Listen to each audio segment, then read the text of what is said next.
Liverpool, 2007. Rain hammering down like gods trying to wash something away. Blue lights carving through the dark outside a gym in Speke. And there, on the wet pavement, a body bag being zipped shut. Colin Smith, businessman, father, ghost. He'd spent years outmaneuvering cartels that turned men into warning signs. He'd smiled at police officers who suspected nothing. But when you lie to everyone long enough, someone eventually stops believing. And in this world, they don't ask for receipts. They collect. Who was this man? The neighbor who drove a modest car and picked his kids up from school? And why did it take 6 years after his partner's murder for the bill to come due? Let me tell you about Liverpool in the 1980s, because that's where this starts. Not in boardrooms or mansions, in the ruins.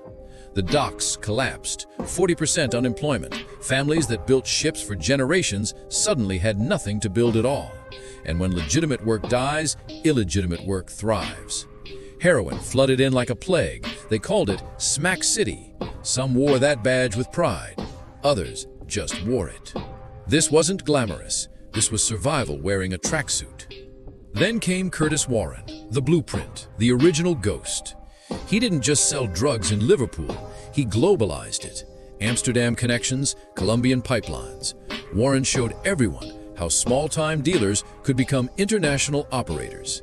He was the first to prove you didn't need to be Italian or Colombian to run a cartel. You just needed to be smarter than everyone hunting you. Until 1996, when they finally caught him, locked him away, left a vacuum the size of the Mersey Tunnel. And Colin Smith? He was watching, quietly. You wouldn't have noticed Colin Smith at a party. Average height, soft-spoken, worked at small car part shops in Huyton, doing bookkeeping. The kind of man who remembers your birthday, but forgets his own. Neighbors loved him. Police never looked twice. That was the point. Because while Curtis Warren built an empire with flash and reputation, Colin understood something deeper. True power doesn't announce itself. It whispers. Mid-1990s, Colin steps into Warren's shadow.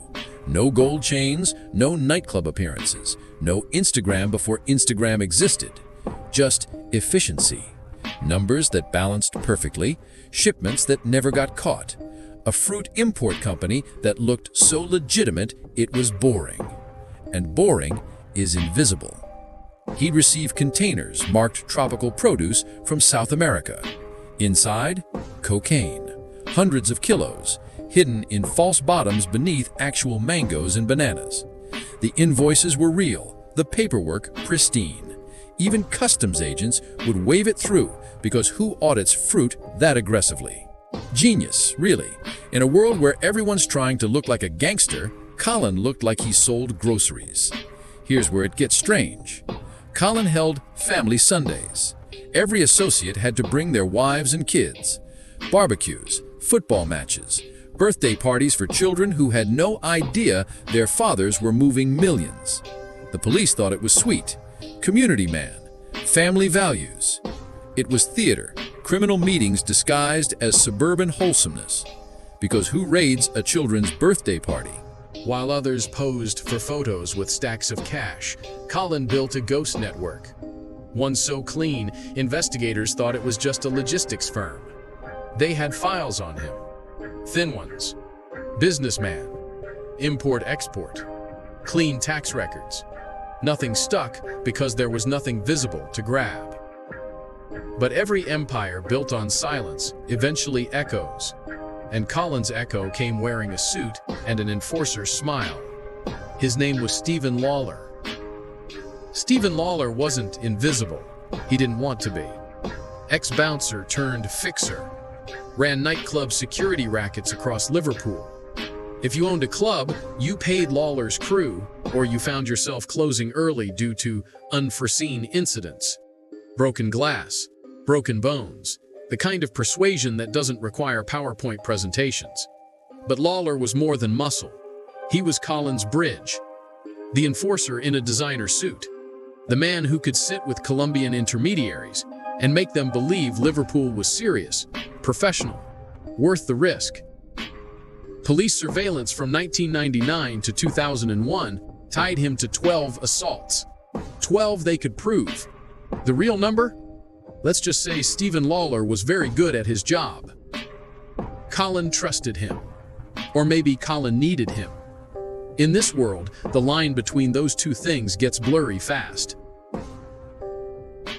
Colin had rules, obsessive ones. All deals were handshake only. No written ledgers, no phone records, no paper trails. Paper trails kill, he'd say. And he was right. Paper trails put Curtis Warren away. Colin learned that lesson well. But here's the problem with burning all the receipts. When money goes missing, no one knows who took it. And when no one knows who took it, everyone suspects everyone. Paranoia becomes currency. He thought no record meant no evidence. It also meant no friends when the money went missing. And in 2001, a lot of money went missing. 72 million pounds. Let that number sit. 500 kilograms of pure cocaine, shipped on credit from Colombia through Amsterdam. The kind of deal that makes careers or ends lives. Usually both. Lawler brokered it, used his connections.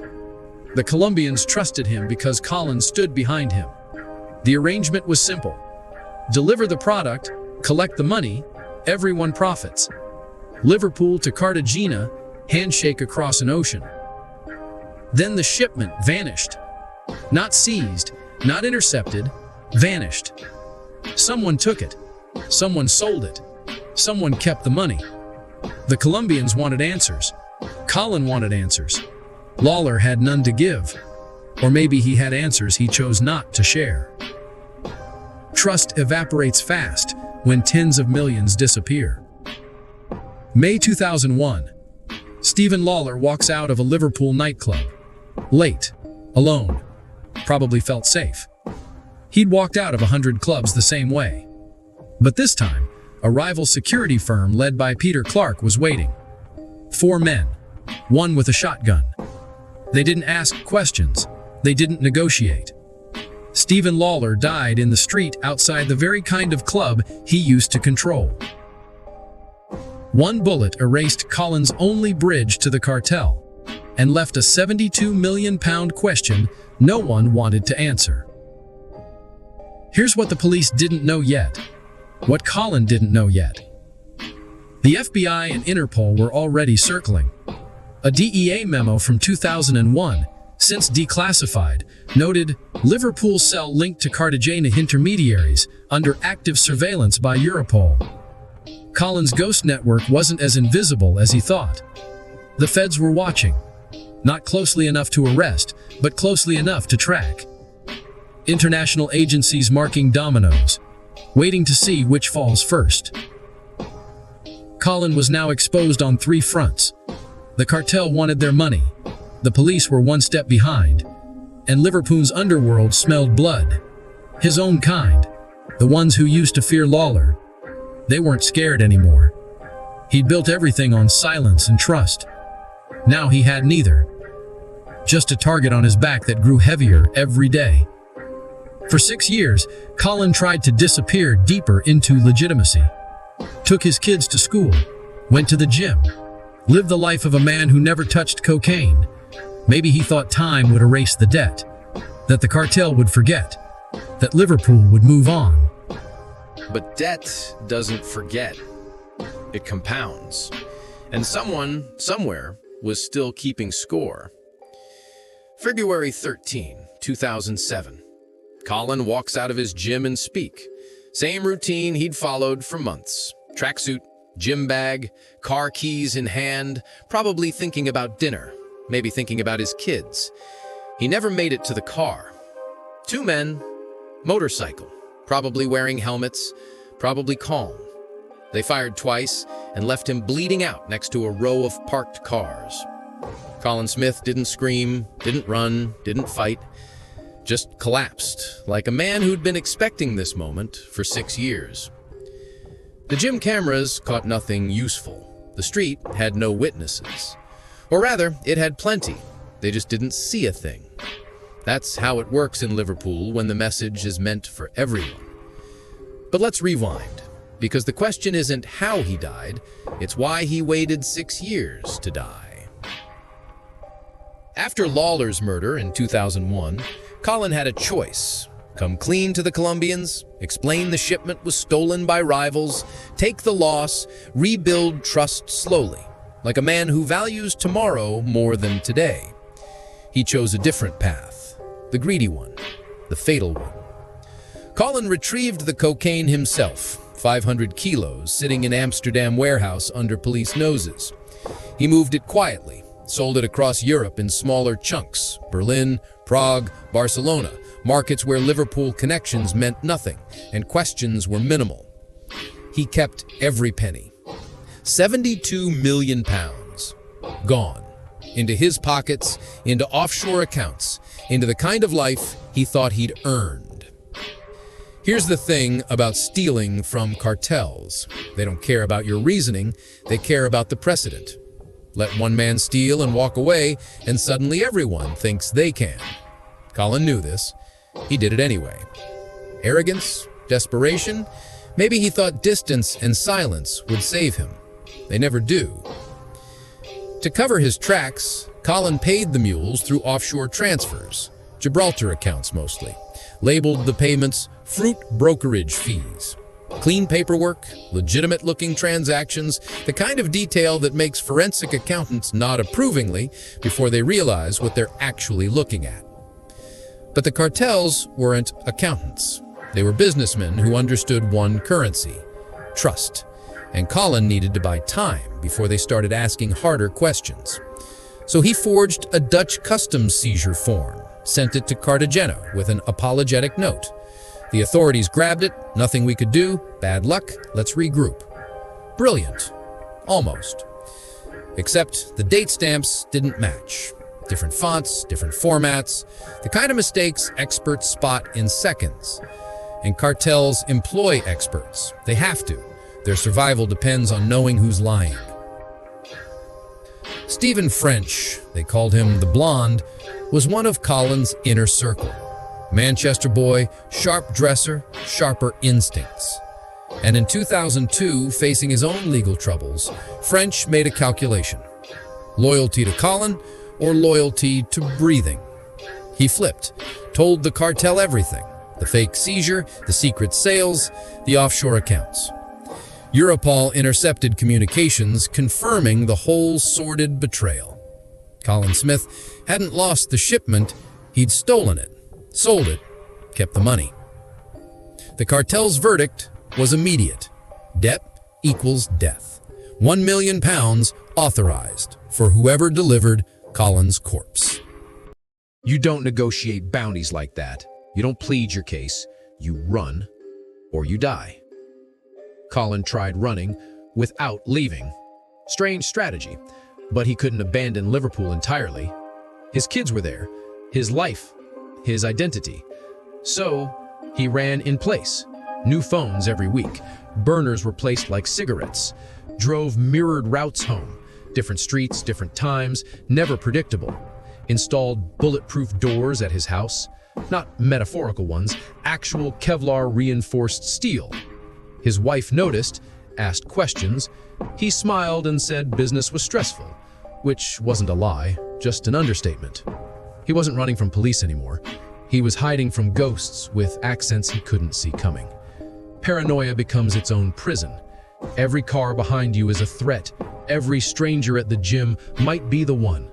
You stop sleeping properly, stop trusting anyone, stop living, really. You just survive, badly. Colin tried to launder more than money. He tried to launder his conscience, bought Spanish villas, legitimate property, invested in Merseyside car washes, cash businesses that cleaned dirty money while scrubbing vehicles. The irony probably escaped him. Maybe he thought wealth would insulate him, that if he looked successful enough, legitimate enough, the past would stay buried. But the past doesn't negotiate, it waits, and then it collects. For 6 years, Colin lived like a man walking on ice that cracked louder every day.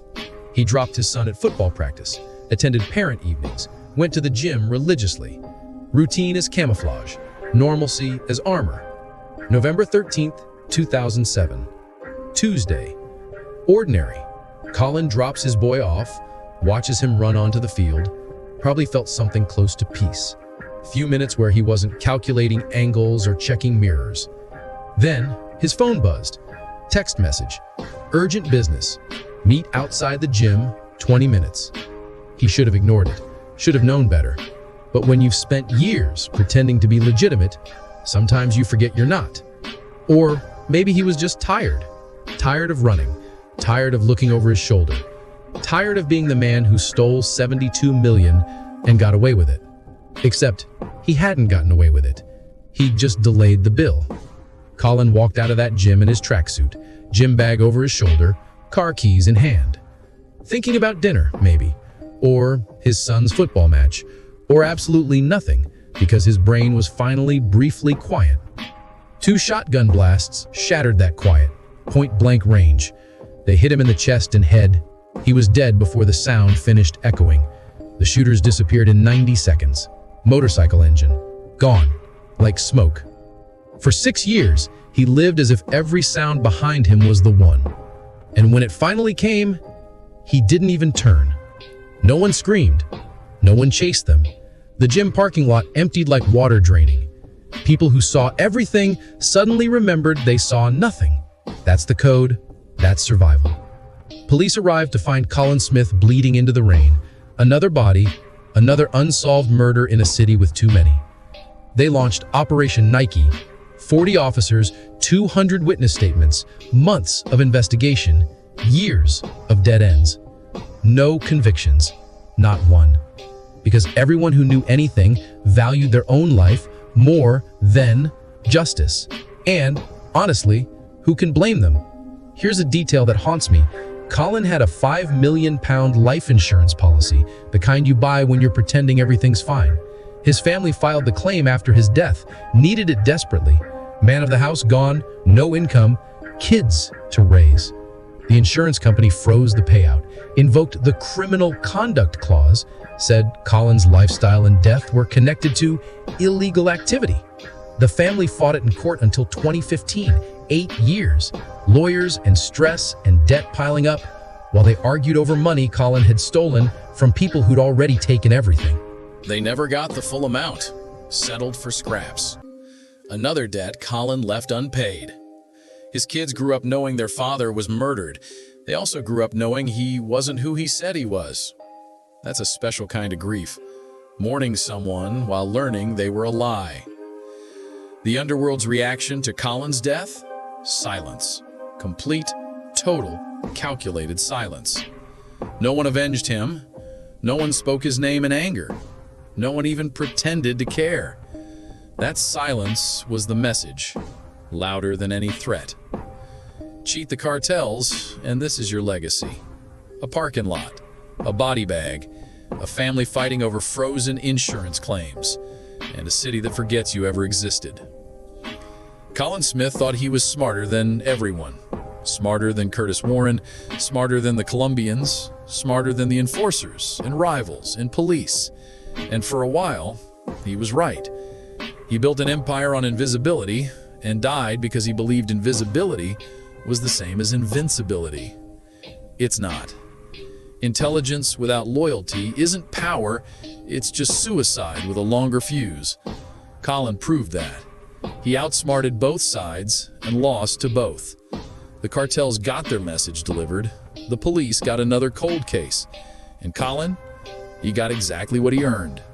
Not respect, not freedom, just a wet pavement and a zipped body bag. You want to know the status part? He could have walked away. After Warren's arrest, he could have stayed invisible forever, kept his legitimate front, raised his kids quietly, lived small and safe. But greed doesn't whisper, it screams, and once you listen, you can't unhear it. 72 million pounds bought him 6 years of paranoia and a bullet he saw coming for 2,000 days. That's the exchange rate for betrayal. That's the price of playing ghosts. Liverpool moved on. The docks stayed broken. The drugs kept flowing. New names replaced old ones. Curtis Warren eventually got out of prison. The world kept spinning like Colin Smith never existed. Because in the end, he didn't matter. None of them do. They're just names on police files and whispers in pubs and cautionary tales for the next man stupid enough to think he's different. Colin thought he'd beaten death. He didn't. He just scheduled the appointment and showed up 6 years late. The rain still falls in Speke. The gym's still there. The parking space where he died probably holds someone's car right now. Someone who has no idea. Someone who thinks they're safe. Maybe they are. Or maybe they're just waiting for their own text message. Their own 90 seconds. Their own debt to come due. Because in this world, everyone pays eventually. The only question is when.